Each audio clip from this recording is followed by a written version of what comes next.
Hello friends, स्वागत है आपका एनक्यू स्टडी यूट्यूब चैनल पर।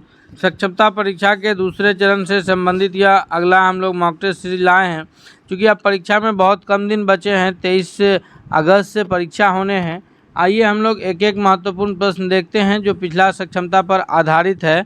हमारे स्क्रीन पर पहला सवाल आ गया है कि भारत का जो पहला तेल शोधक कारखाना है वह कहाँ स्थित है।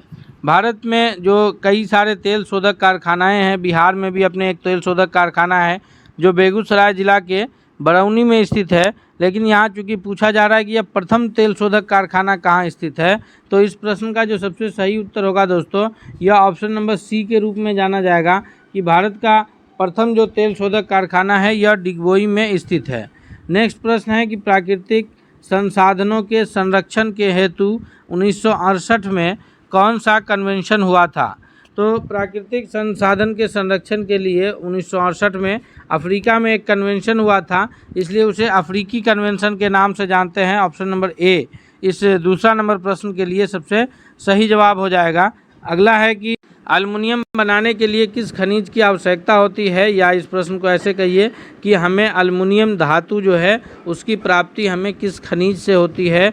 तो जिस प्रकार से हमें लोहा की प्राप्ति हेमेटाइट, मैग्नेटाइट, सीडेराइट, लिमोनाइट इत्यादि अयस्कों से होती है, उसी प्रकार हमें एल्युमिनियम की प्राप्ति जो है यह बॉक्साइट अयस्क से होती है। अर्थात इस तीसरा नंबर प्रश्न का ऑप्शन नंबर डी सबसे सही उत्तर होगा। दोस्तों, एक एक प्रश्नों को हम लोग उसके पूरे डिटेल्स के साथ इसमें देखेंगे ताकि उससे रिलेटेड कोई भी प्रश्न परीक्षा में बने तो वो छूटना नहीं चाहिए। इसलिए आपसे रिक्वेस्ट है कि यदि आप हमारे चैनल पर नए हैं तो प्लीज़ हमारे चैनल को ज़रूर सब्सक्राइब कर लीजिएगा ताकि कोई भी अपडेट्स आए तो सबसे पहले आप तक पहुंचे। और यह वीडियो पसंद आएगा आपको तो इसे लाइक करते हुए दोस्तों के बीच ज़रूर शेयर कीजिएगा ताकि सभी लोग इससे अपना बेहतर फ़ायदा उठा सके। अगला सवाल है हमारे स्क्रीन पर कि काला लोहा किसे कहते हैं।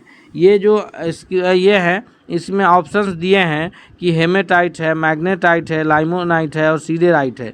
ये चारों जो है मुख्य रूप से लोहा का अयस्क है। क्या है? लोहा का अयस्क है, यानी इनसे हमें लोहे की प्राप्ति होती है, इन चारों अयस्क से। इसमें से किसको काला लोहा के नाम से जाना जाता है? तो इसमें से जो है मैग्नेटाइट को काला लोहा के नाम से जानते हैं। ऑप्शन नंबर बी सबसे सही जवाब हो गया। हेमेटाइट, मैग्नेटाइट, लाइमोनाइट और सीडेराइट ये सभी लोहे के अयस्क हैं, जिसमें से मैग्नेटाइट को जो है हम लोग काला लोहा के नाम से जानते हैं। अगला सवाल है कि विश्व पर्यावरण दिवस कब मनाया जाता है। तो प्रत्येक वर्ष जो है विश्व पर्यावरण दिवस या 5 जून को मनाया जाता है। प्रत्येक वर्ष कब मनाया जाता है? तो प्रत्येक वर्ष विश्व पर्यावरण दिवस 5 जून, अर्थात ऑप्शन नंबर ए इसका सही जवाब हो जाएगा कि 5 जून को मनाया जाता है। अगला सवाल है कि सर्वोत्तम जो कोयले का प्रकार है वो कौन सा है। ऑप्शंस में है एंथ्रेसाइट, पीट, लिग्नाइट और बिटुमिनस। तो हम आपको बता दें कि ये जो चारों ऑप्शंस हैं ये सभी कोयले के ही प्रकार हैं। एंथ्रेसाइट हो, चाहे पीट हो, चाहे लिग्नाइट हो या बिटुमिनस हो। तो एंथ्रेसाइट, लिग्नाइट, बिटुमिनस और पीट, एक नंबर का जो सर्वोत्तम कोयला है वो एंथ्रेसाइट है। इसमें 90% तक जो है वो कार्बन की मात्रा होती है। और सबसे जो बेकार किस्म है कोयले का वो पीट होता है। मुश्किल से इसमें 50% तक कोयले की मात्रा रहती है। तो आज अब जो है कोयले का सर्वोत्तम प्रकार कौन है? एंथ्रेसाइट। और कोयले का जो सबसे निम्न स्तर का है या सबसे निम्न प्रकार का जो कोयला है वो कौन है? वह पीट है। अगला सवाल है कि देश के बांधों को जो है भारत का मंदिर किसने कहा था। तो देश के बांधों को जो है वो भारत का मंदिर करने का कार्य जो है यह देश के प्रथम प्रधानमंत्री पंडित जवाहरलाल नेहरू के द्वारा इन्होंने कहे थे कि जो ये भारत देश का जो ये है बांध है वो मंदिर है। अर्थात ऑप्शन नंबर डी इसका सबसे सही जवाब के रूप में उत्तर जाना जाएगा। अगले सवाल की ओर बढ़ते हैं। सवाल है कि संजय गांधी जैविक उद्यान किस नगर में स्थित है। तो संजय गांधी जैविक उद्यान जो है यह हम सभी जानते हैं, जो बिहार में स्थित पटना का चिड़ियाघर है उसका जो नाम है वो संजय गांधी जैविक उद्यान के नाम से जाना जाता है। अर्थात जो संजय गांधी जैविक उद्यान है वो बिहार के पटना जिले में स्थित हुआ, यानी ऑप्शन नंबर इसका सी सबसे सही जवाब के रूप में उत्तर जाना जाएगा। अगले सवाल की ओर बढ़ते हैं। नेक्स्ट सवाल है कि कोसी नदी घाटी परियोजना कब आरंभ हुआ। यही कोसी जो बिहार का शोक कहलाती है यह नदी, जो सीमांचल में बहुत अधिक बाढ़ लाने के लिए जानी जाती है, कोसी नदी घाटी परियोजना का जो आरंभ है यह 1955 ईस्वी में हुआ था, अर्थात इसका ऑप्शन नंबर डी सबसे सही जवाब के रूप में उत्तर जाना जाएगा। अगला सवाल है कि कांवड़ झील पक्षी अभयारण्य जो है यह कहाँ स्थित है। तो कांवड़ झील जो पक्षी अभयारण्य है यह या कांवड़ झील बिहार कहिए, यह बिहार के बेगूसराय ज़िले में स्थित है, यानी ऑप्शन नंबर सी इसका सबसे सही जवाब हो जाएगा कि कांवड़ झील पक्षी विहार कहाँ, बिहार के बेगूसराय ज़िले में स्थित है। अगला सवाल है कि गंडक परियोजना का निर्माण किस स्थान पर हुआ है। तो गंडक जो है यह उत्तर की ओर से बहती हुई गंगा में मिलने वाली एक प्रमुख गंगा की सहायक नदी है। यह नेपाल से बहते हुए आती है और पटना के समीप जो है यह गंगा में मिलती है और उसी की एक धारा अलग निकलती है जो मुजफ्फरपुर से होते हुए बहती है, जिसको बूढ़ी गंडक के नाम से जाना जाता है। तो ये गंडक पर जो गंडक परियोजना का निर्माण हुआ है यह बिहार और उत्तर प्रदेश की एक संयुक्त परियोजनाएं हैं। इसका जो स्थल है वो वाल्मीकि नगर में है, यानी ऑप्शन नंबर डी, यह वाल्मीकि नगर जो है यह बिहार के पश्चिमी चंपारण जिला के पास है। तो ये ऑप्शन नंबर बल्कि पश्चिमी चंपारण जिला में स्थित है, ऑप्शन नंबर डी सही जवाब हो जाएगा। नेक्स्ट सवाल है कि बिहार में किस प्रकार के वन पाए जाते हैं। तो अगर हम लोग भारत के हिसाब से बिहार की स्थिति देखें तो बिहार की स्थिति जो है वो यहाँ कर्क रेखा से ऊपर की स्थिति है, अर्थात बिहार जो है यह शीतोष्ण कटिबंध में आता है, यानी यहाँ सालों भर गर्मी नहीं पड़ती है, कुछ मौसम में गर्मी पड़ती है, कुछ मौसम में सर्दी पड़ती है। तो इस प्रकार जो है जून जुलाई के मौसम में अधिक गर्मी और फिर जो है दिसंबर जनवरी के मौसम में यहाँ अधिक सर्दी पड़ती है। तो यहाँ जो वन के प्रकार पाए जाएंगे वह पतझड़ वन पाए जाएंगे, यानी जो वन है ये यहाँ के जो पौधे हैं अधिकांश पौधे साल में एक बार अपने पेड़ के सभी पत्तों को झाड़ देते हैं, अर्थात 12वां का ऑप्शन नंबर सी सबसे सही जवाब हो जाएगा। नेक्स्ट सवाल की ओर बढ़ते हैं। अगला सवाल है कि बिहार के हिमालय की कौन सी श्रेणी स्थित है। हिमालय की जो अलग अलग श्रेणियां हैं जिसमें ट्रांस हिमालय है, महान हिमालय है, मध्य हिमालय और शिवालिक है, इसमें से जो बिहार में स्थित है वो शिवालिक श्रेणी की चोटी जो है बिहार में स्थित है। अगले सवाल की ओर बढ़ते हैं। नेक्स्ट है कि किस स्थान के निकट गंगा एकाएक दक्षिण की ओर मुड़ जाती है। तो बिहार में जो गंगा बहती है पश्चिम से पूरब की ओर, तो पश्चिम से पूरब की ओर जो बिहार में गंगा नदी का बहाव होता है तो एकाएक गंगा जो है ये दक्षिण की ओर मुड़ती है। यह जगह है राजमहल की पहाड़ी के पास, अर्थात इसका ऑप्शन नंबर डी सबसे सही जवाब हो जाएगा कि गंगा नदी पश्चिम से पूरब की ओर बहते हुए आती है और एकाएक जो है वो दक्षिण की ओर मुड़ जाती है, जो कि राजमहल के पहाड़ियों के बीच होता है। नेक्स्ट सवाल है औद्योगिक क्रांति सर्वप्रथम जो है यह किस देश में हुआ था। तो औद्योगिक क्रांति जो है यह सबसे पहले इंग्लैंड में हुआ था, क्योंकि ऑप्शन नंबर इसका ए सबसे सही जवाब होगा। वहीं के व्यापारी जो है सबसे पहले जो है व्यापार में ये हुए थे, ऑप्शन यहाँ सबसे सही उत्तर के रूप में ए जाना जाएगा। अगला सवाल है कि भारत में पहली कपड़ा मिल जो बम्बई में 1854 में स्थापित हुई थी, यह किसने इसकी स्थापना की थी। तो जो पहली कपड़ा मिल 1854 में बम्बई में स्थापित हुई थी, इसके जो संस्थापक के रूप में जाने जाते हैं वो काशव जी नानाजी दाभार जाने जाएंगे, यानी इसका ऑप्शन नंबर डी सबसे सही जवाब के रूप में उत्तर जाना जाएगा। दोस्तों एक एक प्रश्नों को अभी हम लोग इसमें कवर कर रहे हैं। हम उम्मीद करते हैं कि यह प्रश्न आपके परीक्षा की दृष्टि से बहुत ही लाभकारी साबित होगा, इसलिए आपसे रिक्वेस्ट है कि प्लीज़ अगर आप हमारे चैनल पर अब तक नए हैं तो चैनल को सब्सक्राइब जरूर कर लीजिएगा, और अगर वीडियो पसंद आया हो तो आप उसे लाइक कीजिए, दोस्तों के बीच शेयर कीजिए और कमेंट करके बताइए। अगर सवाल है कि भारत में पहला फैक्ट्री एक्ट कब पारित हुआ था। तो भारत में जो सबसे पहले फैक्ट्री एक्ट जो पारित हुआ है यह 1881 में पारित हुआ है, और इस वक्त जो शासन था वह लॉर्ड रिपन महोदय का शासन था। इनका शासनकाल जो है 1880 से 84 का रहा है, और इसमें बहुत सारे ऐसे कार्य हुए हैं जिसके वजह से इन्हें भारतीय स्थानीय स्वायत्त शासन का जो है जनक के रूप में लॉर्ड रिपन महोदय को जाना जाता है। 1882 में जैसे हंटर कमीशन आया जो शिक्षा के क्षेत्र के लिए, उसके बाद जो है ये पहला कारखाना अधिनियम आया, फिर उसके बाद 1881 में प्रथम जनगणना हुआ है। तो बहुत सारे कार्य जो है इसमें किए गए हैं। ऑप्शन नंबर इसका सी सबसे सही जवाब के रूप में उत्तर जाना जाएगा। अगले सवाल की ओर बढ़ते हैं। सवाल है कि जमशेदजी टाटा ने Tata iron and steel company, जिसको टिस्को के नाम से भी जानते हैं, Tata iron and steel company TISCO, इसकी स्थापना कब की थी? तो जमशेदजी टाटा ने जो है जमशेदपुर में Tata iron and steel company की स्थापना 1907 ईस्वी में किया था। कब किया था? 1907 ईस्वी में, याद रखेंगे। ऑप्शन नंबर बी इसका सबसे सही जवाब के रूप में उत्तर जाना जाएगा। अगला सवाल है कि Akhil Bharatiya trade union Congress, Akhil Bharatiya trade union Congress AI all India trade union Congress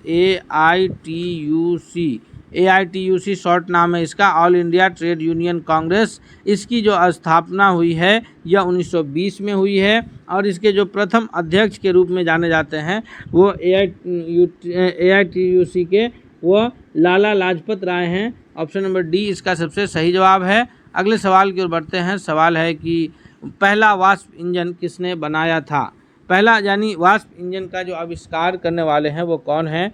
तो वाष्प इंजन के जो आविष्कार करने वाले हैं वह हैं जॉर्ज स्टीफंस, यानी इसका 20वां नंबर प्रश्न का ऑप्शन नंबर जॉर्ज स्टीफंस नहीं बल्कि जेम्स वाट हैं। ऑप्शन नंबर बी इसका सबसे सही जवाब के रूप में उत्तर जाना जाएगा। नेक्स्ट सवाल है कि पानी के अंदर हवा का जो बुलबुला है वह किस प्रकार का बर्ताव करता है? तो पानी के अंदर जो हवा का बुलबुला है वह एक लेंस की तरह बिहेव करता है। जब उस पर प्रकाश की किरण पड़ती है तो वह जो है एक लेंस की टाइप से काम करता है। यानी कौन सा लेंस की तरह काम करता है? तो इसका जो सही जवाब हो जाएगा वह होगा कि वह एक अवतल लेंस की तरह काम करता है। यानी 21वां नंबर सवाल का ऑप्शन नंबर बी सबसे सही जवाब के रूप में उत्तर जाना जाएगा।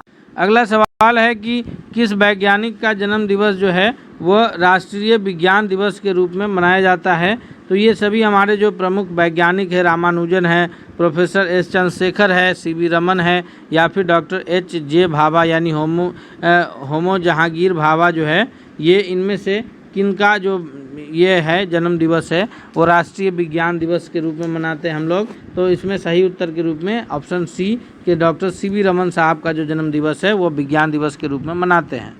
प्रश्न है कि 3 मूल रंग कौन कौन से हैं? यानी जो कलर में, रंगों के ये में सबसे जो बेसिक रंग होते हैं वो 3 बेसिक रंग कौन है और उन्हीं के मिश्रण से अन्य सभी प्रकार के रंगों को तैयार किया जाता है?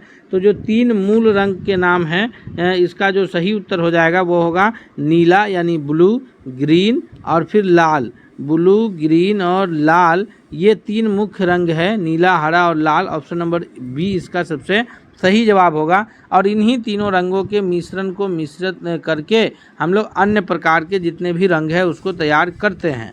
अगला है कि गर्म मौसम में पंखा चलाने से हमें आराम महसूस क्यों होता है? तो गर्मी के मौसम में चूँकि जब गर्मी हो लगती है तो हमारे शरीर से पसीना बाहर निकलता है और पसीना बाहर निकलने की वजह से जो है हमारा शरीर भीगा हुआ स्थिति में रहता है। हमारे शरीर पे जो कपड़ा रहते हैं वो भी भीगे हुए रहते हैं। तो जब हम लोग उसमें मौसम में पंखा चलाते हैं तो पंखा के चलाने से जो है क्या होता है कि हमारा जो पसीना है वो तेज़ी से इवापोरेट होना शुरू होता है, यानी वाष्पीकरण होता है हमारे पसीने का, जिससे हमें ठंडक मतलब महसूस होती है और इससे ठंडक महसूस होने से हमारे शरीर को आराम मिलती है। यानी पसीना का तेज़ी से वाष्पीकरण होना जो है हमें आराम महसूस कराता है। अगला सवाल है कि एक समतल शीशे के सामने 1 मीटर की पर एक बालक खड़ा है तो बालक और उसकी छाया की दूरी क्या है? यानी समतल दर्पण है, इसके सामने 1 मीटर की दूरी पर अगर कोई बालक खड़ा है तो 1 मीटर दूरी है तो उसका जो इमेज बनेगा वो अंदर की ओर 1 मीटर की ही दूरी पर बनेगा। तो चूँकि समतल दर्पण का ये खासियत है कि दर्पण के आगे जितना दूर हम खड़े होते हैं जो तस्वीर है, फोटो है, वो दर्पण के पीछे उतना ही दूर पर बनता है। तो चूँकि 1 मीटर आगे एक बालक खड़ा है तो उसकी छाया 1 मीटर दर्पण के पीछे बनेगी। तो इस प्रकार जो है ये क्या हो जाएगा? ऑप्शन नंबर बी ए सही उत्तर हो जाएगा कि कुल उसके दर्पण के ये बालक और दर्पण के बीच जो है वह 2 मीटर की दूरी होगी, बालक और छाया के बीच। अगला है कि वायुमंडलीय दाब को नापने के लिए किस यंत्र का उपयोग किया जाता है? तो वायुमंडलीय दाब को नापने के लिए जो है वो बैरोमीटर का इस्तेमाल किया जाता है, यानी बैरोमीटर के जरिए जो है वायुमंडलीय दाब मापी जाती है। ऑप्शन नंबर बी इसका सबसे सही जवाब के रूप में उत्तर हो जाएगा। अगला सवाल है कि गुरुत्वाकर्षण की जो सार्वभौमिक नियम का प्रतिपादन किसने किया है? तो गुरुत्वाकर्षण जो है यानी पृथ्वी जब किसी वस्तु को अपनी ओर खींचती है, जो गुरुत्वाकर्षण के रूप में जिसे जाना जाता है, इसका नियम जो है वो न्यूटन महोदय ने दिया है। ऑप्शन नंबर ए इसका सबसे सही जवाब होगा। और उसी से निकलता है जी का मान जो होता है वो 9.8 मीटर पर सेकेंड होता है, याद रखेंगे हम लोग। अगले सवाल की ओर बढ़ते हैं। अगला है कि विश्व बाल श्रम निषेध दिवस कब मनाया जाता है? विश्व बाल श्रम निषेध दिवस जो है प्रत्येक वर्ष जो है कब मनाया जाता है? तो इसका सही उत्तर हो जाएगा ऑप्शन नंबर सी के 12 जून को प्रत्येक वर्ष विश्व बाल श्रम निषेध दिवस मनाया जाता है। अगला है कि विधान परिषद का चुनाव लड़ने के इच्छुक व्यक्ति की न्यूनतम आयु कितनी होनी चाहिए? यानी विधान परिषद का अगर कोई व्यक्ति चुनाव लड़ना चाहता है तो विधान परिषद जो है किसी भी राज्य के विधानसभा का ऊपरी सदन के रूप में जाना जाता है और इसका चुनाव लड़ने के लिए व्यक्ति की आयु जो है कम से कम 30 वर्ष की होनी चाहिए। विधानसभा जो किसी भी सदन का निचला सभा है राज्य के विधानमंडल का, तो उसके लिए 25 वर्ष की आयु चाहिए और विधान परिषद के लिए 30 वर्ष चाहिए। और उसी प्रकार राज्यसभा के लिए भी चुनाव लड़ने के लिए 30 वर्ष की आयु चाहिए। और अगर कोई पंचायती राज के अधीन किसी भी पद पर लड़ना चाहता है, जैसे मुखिया, सरपंच इत्यादि पर, तो उसके लिए उसे जो है 21 वर्ष की आयु का होना आवश्यक है। मतदान के लिए 18 वर्ष की आयु निर्धारित है। विधान परिषद का जो सदस्य होगा वो 6 वर्ष का इसका कार्यकाल होगा, तो इसके लिए उम्र सीमा कितनी है? 30 वर्ष है, अर्थात सही उत्तर क्या हो जाएगा? Option number D. अगले सवाल की ओर बढ़ते हैं कि अंतरिक्ष में भेजा गया भारत का जो पहला उपग्रह है आर्यभट्ट के नाम से उसे हम लोग जानते हैं। आर्यभट्ट जो है ये भारत के प्रमुख ये वैज्ञानिक के रूप में हुए हैं, जो गुप्त काल के वैज्ञानिक हैं। इसका जो सही उत्तर होगा 30वां नंबर प्रश्न का ऑप्शन नंबर सी हो जाएगा कि 19 अप्रैल 1975 को आर्यभट्ट भेजा गया था। सवाल है कि निम्नलिखित में से किसे भारत का मैनचेस्टर के रूप में जाना जाता है? मैनचेस्टर जो है वह कपड़ों के लिए ये प्रमुख जगह के रूप में जाना जाता है। तो भारत का जो मैनचेस्टर है यह अहमदाबाद को कहते हैं। ऑप्शन नंबर डी इसका सबसे सही जवाब हो जाएगा। उत्तर भारत का मैनचेस्टर जो है यह कानपुर शहर को कहा जाता है। यह किसका मैनचेस्टर कहलाता है? उत्तर भारत का। और दक्षिण भारत का मैनचेस्टर जो है यह कोयम्बटूर को कहते हैं। और भारत का मैनचेस्टर जो है यह अहमदाबाद को कहते हैं। हम लोग याद रखेंगे, भारत का मैनचेस्टर अहमदाबाद, उत्तर भारत का मैनचेस्टर कानपुर और दक्षिण भारत का मैनचेस्टर कोयम्बटूर। अगले सवाल की ओर बढ़ते हैं। सवाल है कि ओलंपिक खेलों में हॉकी में भारत में पहला स्वर्ण पदक किस वर्ष जीता था? तो ओलंपिक खेल में भारत में जो है पहला स्वर्ण पदक जो जीता है वह 1900 कब जीता है? इसका सही उत्तर क्या हो जाएगा? तो सही उत्तर के रूप में ऑप्शन नंबर बी के 1928 में भारत ने पहला स्वर्ण पदक जीता था। दोस्तों अभी जो है इस साल जो पेरिस ओलंपिक हो रहा है 2024 में, तो भारत पेरिस ओलंपिक में जो है अपना पहला जो 6 कुल पदक जीते हैं। हालांकि 7वां पदक के लिए ये कहा गया है कि विनेश फोगाट को जो है वो एक सिल्वर मेडल के लिए उसने जो है अपना कंप्लेन दर्ज कराई है। चूँकि इसका अचानक से ये हुआ, इस वजह से जो है सेमीफाइनल से फाइनल तक पहुंची थी, तो सिल्वर मेडल के लिए इन्होंने अपना आपत्ति दर्ज की है। तो अगर उन्हें मिलता है तो कुल 7 होगा। ऐसे अगर ये हो तो पेरिस ओलंपिक 2024 में भारत ने कुल 6 पदक जीते हैं, जिसमें जेवलिन थ्रो में सिल्वर आया है और अन्य कई कांस्य पदक भी है। कुल मिलाकर 6 पदक टोटल भारत जीते हैं। इससे पहले टोक्यो ओलंपिक हुआ था जिसमें 1 स्वर्ण के साथ कुल 7 पदक भारत जीते थे। अगले सवाल की ओर बढ़ते हैं हम लोग। नेक्स्ट सवाल देखते हैं। इससे पहले हम आपसे एक बार फिर रिक्वेस्ट करेंगे, यदि आप हमारे चैनल पर नए हैं तो प्लीज़ हमारे चैनल को सब्सक्राइब करते हुए बेल आइकन को दबा लीजिए, ताकि कोई भी अपडेट्स आए तो सबसे पहले आप तक पहुंचे। सवाल है कि फलों को जल्दी पकाने के लिए किस हार्मोन का प्रयोग करते हैं?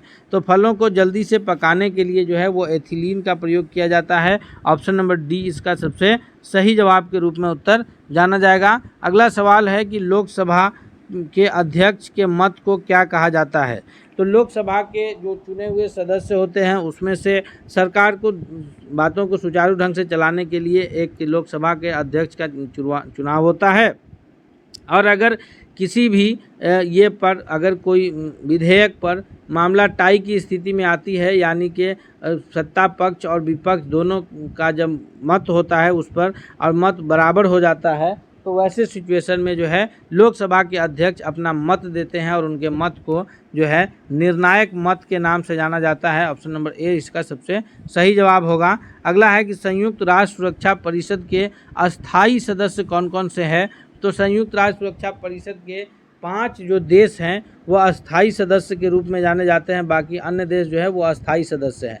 और किसी भी मत पर एक साथ फैसला लेने के लिए जो है 5 देशों का जो ये है वो एक साथ होना चाहिए, अन्यथा एक भी देश की अगर ये गड़बड़ होता है तो उसे ही वीटो के नाम से जानते हैं। तो जो 5 अस्थाई सदस्य है, कोई भी फैसला सर्वसम्मति से ही लिया जाता है उसमें, तो वो 5 देश में नाम आता है संयुक्त राज्य अमेरिका का, रूस का, यूके यानी यूनाइटेड किंगडम अर्थात इंग्लैंड, और फिर फ्रांस और चाइना। ये प्रमुख 5 देश है। और अस्थाई सदस्यता भारत को मिले, इसी को लेकर के बराबर जब भी सुरक्षा परिषद में यूएन में बात होती है तो चाइना जो है उसमें वीटो लगा देता है, अमेरिका, रूस, यूके और फ्रांस रेडी भी होता है। तो इस प्रकार हम अस्थाई सदस्यों कौन कौन से हैं, तो ये 5 देश है। ऑप्शन नंबर डी इसका सबसे सही जवाब के रूप में उत्तर जाना जाएगा। अगले सवाल की ओर बढ़ते हैं। सवाल है कि वायुमंडल की कौन सी गैस पराबैंगनी किरणों का अवशोषण करती है।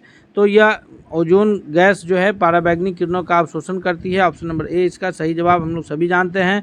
नेक्स्ट सवाल है कि तीनों गोलमेज सम्मेलन किस देश में हुआ था। तो जो 3 प्रमुख गोलमेज सम्मेलन हुए हैं, ये तीनों गोलमेज सम्मेलन जो है यह लंदन में हुआ है। और इसमें जो है तो ऑप्शन नंबर डी सही जवाब हो जाएगा कि ब्रिटेन, जिसकी राजधानी लंदन थी, वहाँ हुआ है। और तीनों गोलमेज सम्मेलन में अंबेडकर जी भाग लिए थे, और तीनों में से केवल दूसरे गोलमेज सम्मेलन में महात्मा गांधी हिस्सा लिए थे, जो कि भारतीय राष्ट्रीय कांग्रेस के अकेले प्रतिनिधि के रूप में हिस्सा लिए थे। अगले सवाल की ओर बढ़ते हैं हम लोग। सवाल 38 है कि पूना समझौता 1932 किस देश के मध्य हुआ था, किसके मध्य हुआ था। तो पूना समझौता 1932 जो है यह महात्मा गांधी और भीमराव अंबेडकर के बीच हुआ था। जो रैमजे मैकडोनाल्ड का जो सांप्रदायिक पंचाट आया, उसी के विरुद्ध जो है या पूना में महात्मा गांधी और बाबा साहब भीमराव अंबेडकर के बीच पूना समझौता हुआ था। यानी इसका ऑप्शन नंबर ए सबसे सही जवाब के रूप में उत्तर जाना जाएगा। अगला सवाल है कि तमिलनाडु एवं आंध्र प्रदेश के जो तट है उसको किस नाम से जाना जाता है।